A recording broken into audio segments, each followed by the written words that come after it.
Hey guys, Rob here from Sales Meets Marketing, and today I wanted to talk to you about the concept of freedom versus responsibility. When we're in sales, something that is not often taught to us at the beginning, because most of the stuff we learn on our own, let's be honest. There's no formal education for sales. But sales, we talk about freedom being on the x-axis of it, or the y-axis, sorry, of a graph. Sales often has a high degree of freedom, right? We have freedom to choose how we spend our time.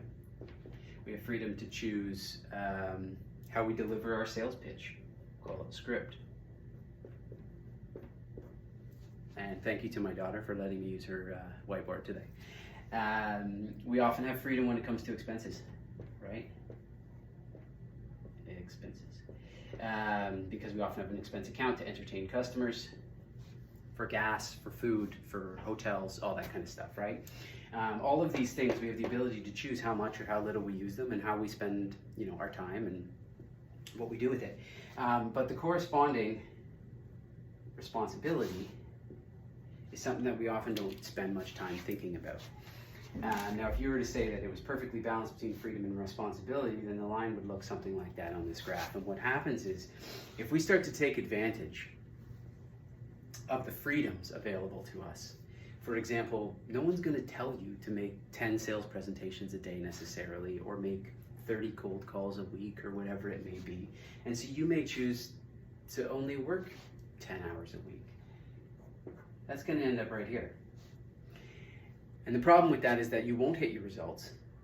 You're not going to be happy with what you're doing. And you're going to feel like a lot of what you're doing is a waste of time because you're not expending enough effort to get the results that you want.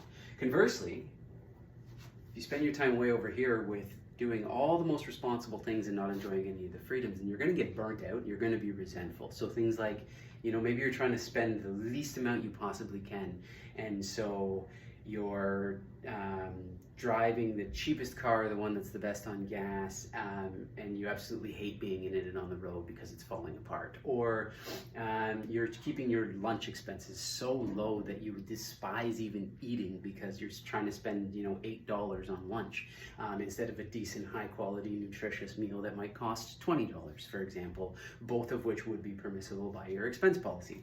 So the idea here is that you want to strike a balance between the freedoms available to you and the responsibility that comes with having those freedoms to give you the most amount of fulfillment and the greatest results when it comes to hitting your targets in your sales position.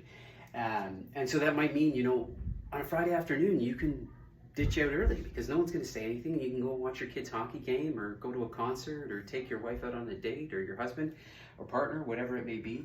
Or maybe that means that you bring your family along with you for a work trip and you get a bigger hotel room, you get a suite, so that the family can enjoy some time with you when you're not physically doing the duties that are required by your job. It's okay to take advantage of freedoms as long as the corresponding responsibility matches the level of that freedom so that you can attain your results over the long term and be happy and fulfilled in what you're doing. Until next time.